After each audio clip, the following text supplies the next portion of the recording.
नमस्कार दोस्तों, मैं हूँ मनविंदर। आप सभी का एमबीएन नेटवर्क पे बहुत स्वागत है। अरविंद केजरीवाल, दिल्ली के मुख्यमंत्री अरविंद केजरीवाल, जब से जेल से आए हैं, एक के बाद एक तमाशे कर रहे हैं, बयानबाजियाँ कर रहे हैं, जो उन्हें नहीं करनी चाहिए। वो सब शर्तें तोड़ रहे हैं, जो उन्हें नहीं तोड़नी चाहिए, जिसके लिए उन्हें सुप्रीम कोर्ट ने हिदायत दी थी। अब मध्य प्रदेश के मुख्यमंत्री डॉक्टर मोहन यादव ने अरविंद केजरीवाल के लिए कहा है कि उन्हें अगर ज़रा भी शर्म हो, तो इस्तीफ़ा दे देना चाहिए, क्योंकि केजरीवाल वेंटिलेटर पे हैं। देश से उन्हें माफ़ी माँगनी चाहिए। लेकिन ये तो डॉक्टर मोहन यादव कह रहे हैं ना, यहाँ तो कुछ और ही सीन चल रहा है। तो इसी पे बात करते हैं दोस्तों। अच्छा, आपने कभी तानाशाही फेस की है? आई मीन डिक्टेटरशिप क्या होती है डिक्टेटरशिप? जेल से बाहर आने के बाद सबसे पहले अरविंद केजरीवाल ने तानाशाही शब्द का प्रयोग किया। वैसे हिस्टोरिकल फ़िल्में अगर देखें, वो भले ही अंग्रेज़ी हो या हिंदी हो, तो उसमें कहीं-कहीं तानाशाही के सीन आप देखते होंगे। ये मारा-मारी और मनमानी जो उनका मुखिया होता है, उसकी चलती है। लेकिन आज़ाद भारत में तानाशाही की एक मिसाल मैं आपको याद दिलाती हूँ। मजरूह सुल्तानपुरी ने 1949 में बॉम्बे में अपनी एक कविता के ज़रिए जवाहरलाल नेहरू पर एक तीखी टिप्पणी कर दी थी। अब इसके बाद नेहरू इतने कूदे-कूदे फिर रहे थे, खफ़ा हो गए थे। माफ़ी माँगने के लिए कहा तो मजरूह सुल्तानपुरी ने मना कर दिया, क्योंकि वो भी बहुत अनक के पक्के थे। नतीजा ये हुआ कि उन्हें 2 साल के लिए आर्थर जेल में डाल दिया गया। तो ये होती है तानाशाही। केजरीवाल ने कहा कि वो तानाशाही के खिलाफ लड़ेंगे, लेकिन वो ये तो बताएँ कि कौन-सी तानाशाही के खिलाफ? इतना ही नहीं, उन्होंने वो सारी शर्तें तोड़ दी, जो सुप्रीम कोर्ट ने उन्हें बताई थी। अब देखना ये भी दिलचस्प होगा कि क्या सुप्रीम कोर्ट इसका संज्ञान लेगा? और अब देखिए, अगर उनके बाहर आने के बाद इनके इंडी अलायंस को देखें, तो एक तरह से इन्होंने राहुल गांधी को तो पटक ही दिया है। पूरी अपनी मनमर्ज़ी पे उतर आए हैं। अब देखिए क्या कह रहे हैं, ये भी मैं आपको सुनवाना चाहूँगी उन्होंने क्या कहा है, उसके बाद फिर कैसे उनकी हवा निकाली गई है, वो भी आप देखिएगा, बहुत दिलचस्प होगा। आप लोग सोच रहे होंगे केजरीवाल क्या बात कर रहा है, मोदी जी होंगे। नहीं, मोदी जी अगले साल 17 सितंबर को 75 साल के हो रहे हैं। बीजेपी के अंदर मोदी जी ने 2014 में मोदी जी ने खुद ने रूल बनाया था कि बीजेपी के अंदर जो भी 75 साल का होगा उसको रिटायर कर दिया जाएगा। सबसे पहले आडवाणी जी को रिटायर किया गया, उसके बाद मुरली मनोहर जोशी जी को। तो इनके मन में जो आ रहा है वो बोल रहे हैं।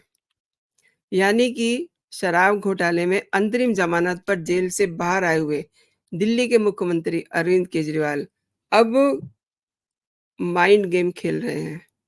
यूँ कहिए कि जो इतने दिनों तक उन्होंने जेल में रह कर के उनके अंदर जो चीज़ें उबल रही थी, वो अब एक तरह से फूट रही हैं।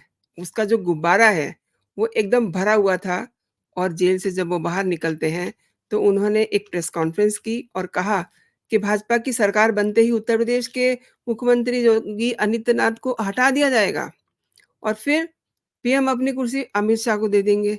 ये तो वही बात हो गई ना, जैसे कि इनको सलाहकार रखा हो प्रधानमंत्री नरेंद्र मोदी ने, और ये जो बातें कर रहे हैं ना, ये सब बातें एक माइंड गेम के चलते कर रहे हैं। ये माइंड गेम केजरीवाल की पुरानी आदत है। अब तो उनके पास फुर्सत भी बहुत थी, काफ़ी प्रैक्टिस भी हो गई उनको जेल के अंदर, और वो कहते हैं कि मैं भाजपा से पूछता हूँ कि आपका अगला सीएम कौन होगा? पीएम कौन होगा? मोदी जी अगले 75 साल में, जैसा कि वो बोल रहे थे। काफ़ी सारी बातें उन्होंने बोली।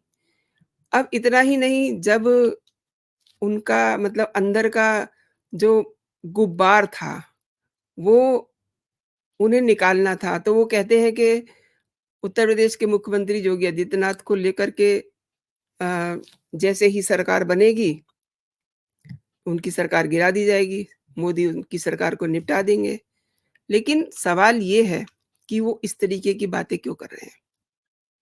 सीधी-सी बात है कि वो एक ऐसी राजनीति खेलने की कोशिश कर रहे हैं, जो वो ये समझ रहे हैं कि किसी को समझ नहीं आ रही, नरेंद्र मोदी को समझ नहीं आ रही, अमित शाह को समझ नहीं आ रही, लेकिन उन्हें सब बातें समझ में आ रही हैं।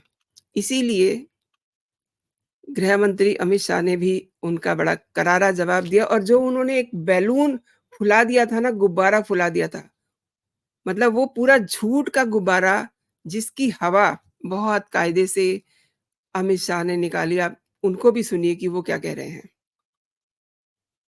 देखता हूं,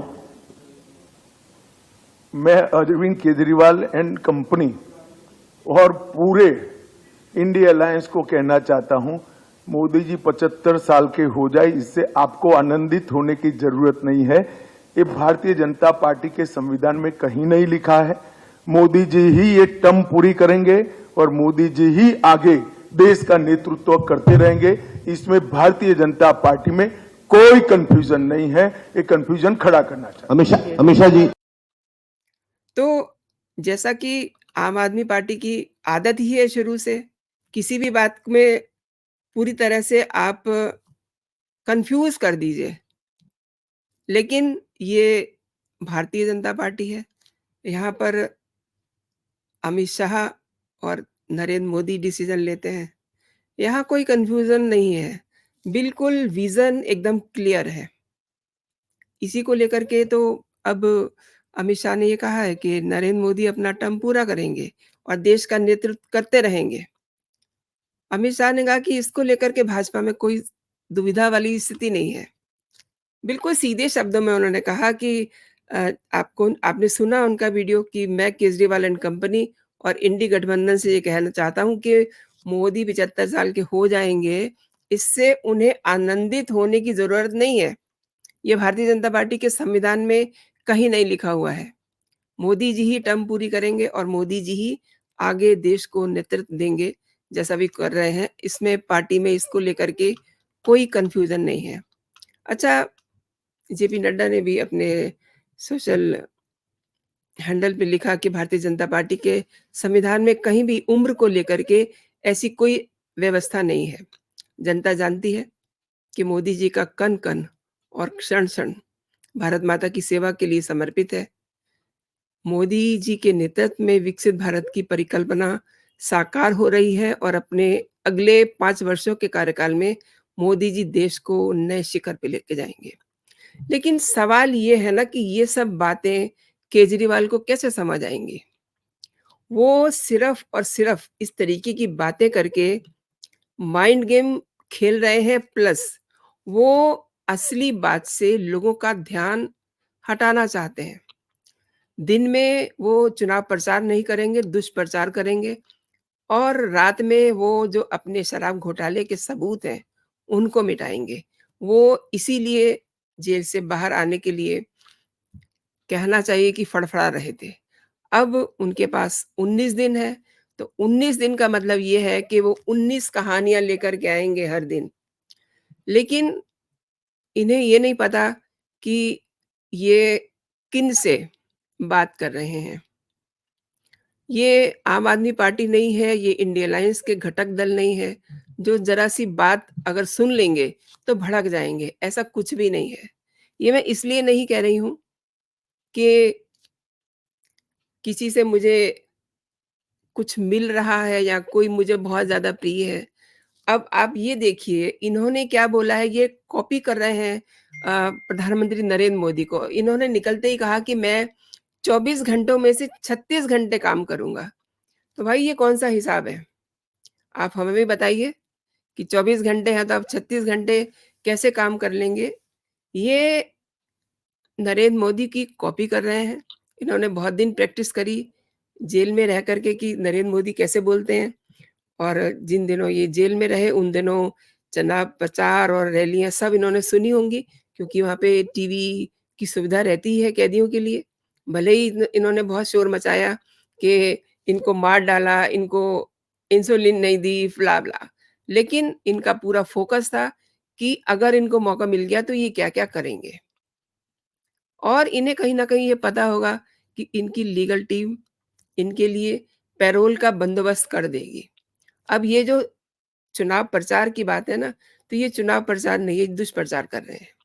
और एक बात मैं आपसे ये कहना चाहती हूँ कि ये नरेंद्र मोदी 24/7 काम करते हैं, लेकिन इन्होंने आज एक नया टर्मिनोलॉजी बताई है प्रेस को, मीडिया को, कि ये 24 घंटों में से 36 घंटे काम करेंगे।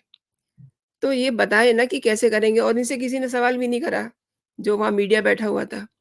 किसी ने इनसे सवाल नहीं करा कि 24 घंटे होते हैं, आप कैसे काम करेंगे? सच तो ये है कि इनका झूठ अमित शाह ने वो पूरा गुब्बारा अपनी सच की पिन से फोड़ दिया। अब ये एक्सपोज़ हो गए हैं। और ऐसा नहीं है कि ये आज ही एक्सपोज़ हुए हैं, इनकी पुरानी आदत है। अच्छा, इनको एक और आदत है। इन्होंने जिस तरीके से अन्ना आंदोलन में अन्ना को लात मार के आगे बढ़ गए। उस समय तो ये सोनिया गांधी को भी जेल पहुँचा रहे थे और ना जाने किस-किस का नाम ले रहे थे, लालू यादव, किसको नहीं इन्होंने जेल में भेजा अपने शब्दों से। लेकिन आज सब इनके साथी बने हुए हैं और अभी तो 2-3 दिन में आप देखिएगा कि ये किस तरीके से इंडिया अलायंस के लोगों को भी लात मारेंगे। राहुल गांधी को उसी समय पता चलेगा कि इनको अपने गठबंधन में जोड़ के उन्होंने क्या घाटा और क्या फ़ायदा पाया है। तो दोस्तों, ये जिस तरीके से अरविंद केजरीवाल माइंड गेम खेल रहे हैं, अपना एक परसेप्शन क्रिएट कर रहे हैं, ये बताता है कि ये किस एजेंडे पे काम कर रहे हैं। बहुत सारे लोग जेल जाते हैं, नेता जेल जाते हैं। हेमंत सोरेन जेल गए, किसी जो बाइडेन या कहीं से कोई फ़ोन आया, कहीं से कोई प्रतिक्रिया आई, लेकिन ये जेल जाते हैं तो सभी को तकलीफ़ हो जाती है। ये जेल से बाहर निकलते हैं तो पाकिस्तान से भी इनको जफ्फियाँ भेजी जाती हैं। इनके लिए कहा जाता है कि ये एक अच्छी खबर है। क्यों? ऐसा ऐसा मतलब आप सोचिए ना कि क्यों? ऐसा क्यों है? मैं तो आप लोगों से पूछती हूँ, जो लोग भी मेरा वीडियो देख रहे हैं, वो ये बताएँ कि पाकिस्तान से केजरीवाल का क्या संबंध है?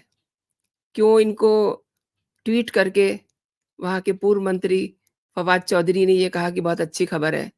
क्योंकि ये कुछ ताकतें ऐसी हैं जो अरविंद केजरीवाल के साथ जुड़ी हुई हैं, इनके कनेक्शन हैं और उन्हें ये डर है कि प्रधानमंत्री नरेंद्र मोदी अब फिर आ रहे हैं और उनकी धड़कनें जो हैं वो रुकी हुई हैं। इसलिए वो अरविंद केजरीवाल के बाहर आने पे ट्वीट कर रहे हैं और अपनी खुशी व्यक्त कर रहे हैं। ये सोचने की बात है, आप लोग सोचिए और दिल्ली के लोगों को ये सोचना चाहिए। मैं ये भी कहती हूँ कि जहाँ भी ये अपने भाषण देने जाते हैं, जहाँ भी ये अपना चुनाव प्रचार करते हैं, इन सब बातों को लोगों को अपने दिमाग में रखना चाहिए और ये जो घोटाला इन्होंने किया है, इस पे इनसे सवाल करने चाहिए। तो दोस्तों, अभी के लिए इतना ही। आपको अगर ये मेरा वीडियो पसंद आया है तो आप इसे लाइक कीजिए, शेयर कीजिए, इस पे अपना कमेंट भी कीजिए एंड बेल आइकन को ज़रूर दबा दीजिए। तो आप अपना और अपनों का ख़्याल रखिए। आज संडे है, एन्जॉय कीजिए। जय हिंद, जय भारत।